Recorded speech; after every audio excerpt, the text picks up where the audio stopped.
সবাইকে সংবাদ এক নজরে স্বাগত। সঙ্গে আছি আমি আনিকা সুলতানা। 3 দিনের রাষ্ট্রীয় সফর শেষে ঢাকা ছেড়েছেন ভুটানের প্রধানমন্ত্রী শেরিং তোবগে। সকাল 9টার দিকে ঢাকা ছাড়েন তিনি। বাংলাদেশ সফরকালে স্বাস্থ্য খাত ও ইন্টারনেট সেবার ক্ষেত্রে 2টি চুক্তি সই হয়। এছাড়া দেশের প্রধান রাজনৈতিক দলসহ সরকারের শীর্ষ কর্মকর্তাদের সঙ্গে বৈঠক করেন ভুটানের প্রধানমন্ত্রী শেরিং তোবগে।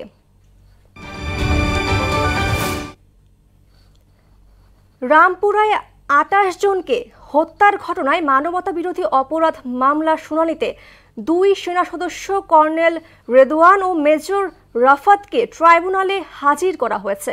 সকাল 9:30টায় তাদের ট্রাইব্যুনালে আনা হয়। আন্তর্জাতিক অপরাধ ট্রাইব্যুনাল 1 এর চেয়ারম্যান বিচারপতি গোলাম মর্তুজা মজুমদারের নেতৃত্বাধীন 3 সদস্যের বিচারিক প্যানেলে এই মামলার শুনানি হবে।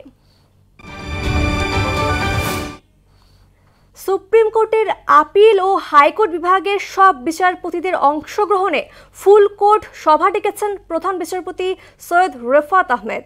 আগামী 27 নভেম্বর বিকেল 3টায় সুপ্রিম কোর্টের কনফারেন্স রুমে ফুল কোর্ট সভা অনুষ্ঠিত হবে। সকালে সুপ্রিম কোর্টের ডেপুটি রেজিস্ট্রার আতিকুস সামাদ স্বাক্ষরিত বিজ্ঞপ্তিতে এ তথ্য জানানো হয়েছে। ঢাকার আশুলিয়ার তাজরিন ফ্যাশনসে অগ্নিকাণ্ডের 13 বছর পরও মানবেতর দিন যাপন করছেন আহত শ্রমিকরা। উন্নত চিকিৎসা না হওয়ায় অনেকেই ফিরতে পারেননি স্বাভাবিক জীবনে। এ কারণে হতাহতদের ক্ষতিপূরণ ও পুনর্বাসনের দাবি জানিয়েছেন শ্রমিক নেতারা। নিহত শ্রমিকদের স্মরণে আশুলিয়ার নিশ্চিন্তপুরে সেই ভবনের সামনে পালিত হচ্ছে নানা কর্মসূচি। 1 মাসেরও বেশি সময়ের পর শুরু হচ্ছে বাংলাদেশ ফুটবল লিগের 3য় পর্বের খেলা। আর এ পর্বের শুরুর দিনেই মাঠে গড়াচ্ছে ঢাকা ডার্বি ম্যাচ।